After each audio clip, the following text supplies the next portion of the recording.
Welcome back to Wandering Worlds, the podcast where we leave the rush of real life behind and explore somewhere a little quieter, a little stranger, and always a little magical. I'm your host, Brian Best. Today, we're visiting Bellhaven, a sun-drenched island where the only traffic is a row of ants marching toward a dropped ice cream cone, and your neighbors might be a cat, a penguin, or a deer who insists on doing push-ups in the middle of the plaza. Our guide today is Zach, a human villager who's perfected the art of filling his summer days with just enough adventure, and just enough doing absolutely nothing at all. So grab an iced tea, slip on your sandals, and let's spend the day in Bellhaven.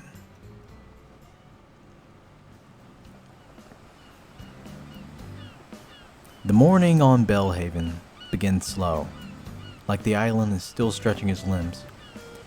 Zach wakes to the high, rhythmic buzz of cicadas in the trees outside his weathered cottage. The thin curtains sway in the warm breeze drifting from the open window.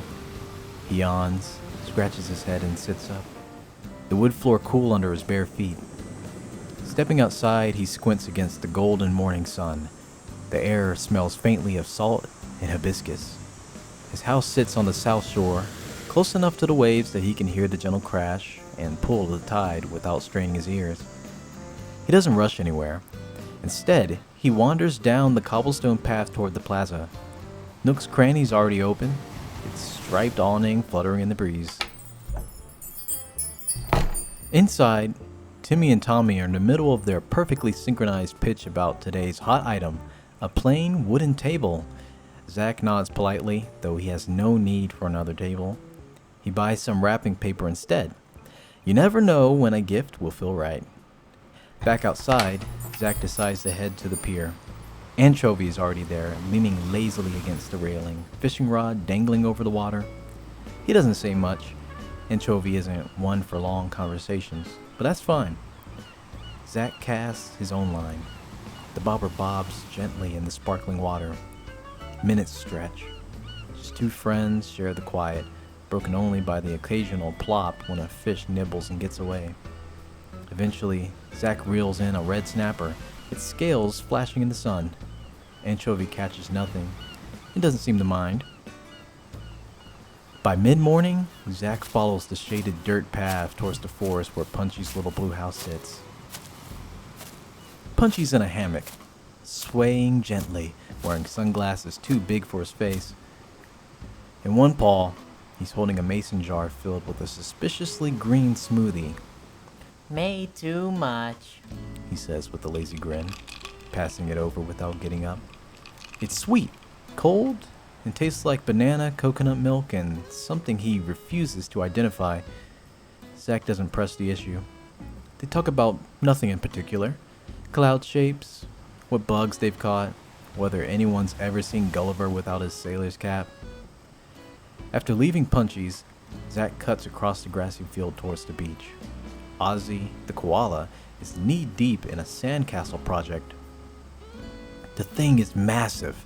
Turrets, a drawbridge, even a moat. Zach crouches down to help, packing wet sand into a bucket and flipping it over. The sun is hot on their backs, the sand warm underneath their knees. Ozzy keeps telling Zach his secret technique, which seems to be just using more sand. From somewhere uphill, there's a steady thump. It's Bam, the athletic deer working through jump squats in front of his house. He shouts a greeting between reps, trying to convince Zach to join in. Zach politely declines. Exercise can wait.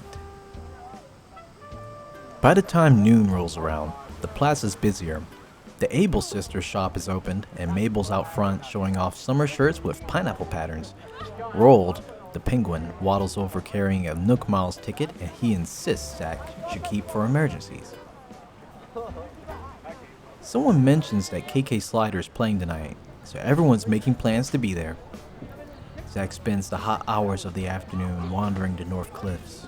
He picks summer shells from the beach, shakes peaches from the trees, and pauses to watch a Hercules beetle clinging to a tree trunk, its horn gleaming in the sunlight.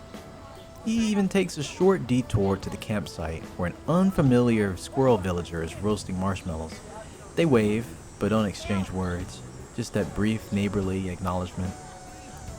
As the heat fades into the soft light of evening, the island begins to feel settled. Villagers drift towards the plaza, carrying folding chairs and snacks. Zach sits on the grass, a perfect view of KK Slider tuning his guitar. When KK starts to play, the song carries through the plaza, soft and warm. The air smells like salt water and freshly cut grass. Punchy leans against Zach's shoulder, already half asleep. Anchovy lies flat on his back, staring at the stars beginning to appear. The sky deepens into indigo. Fireflies drift lazily over the plaza lamps. The tide rolls in slow and steady. For a while, there's nothing to do but listen. And that's exactly enough.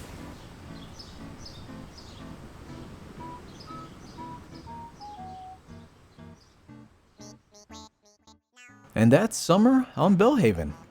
A day of fishing, helping friends, wandering paths you've walked 100 times, and still finding something new. Here, time moves like the tide, slow, gentle, and steady. And sometimes that's all we need. Thanks for spending the day with us. I'm Brian Best, and this was Wandering Worlds. Until next time, may your hammock always be in the shade and your pockets always have room for one more seashell.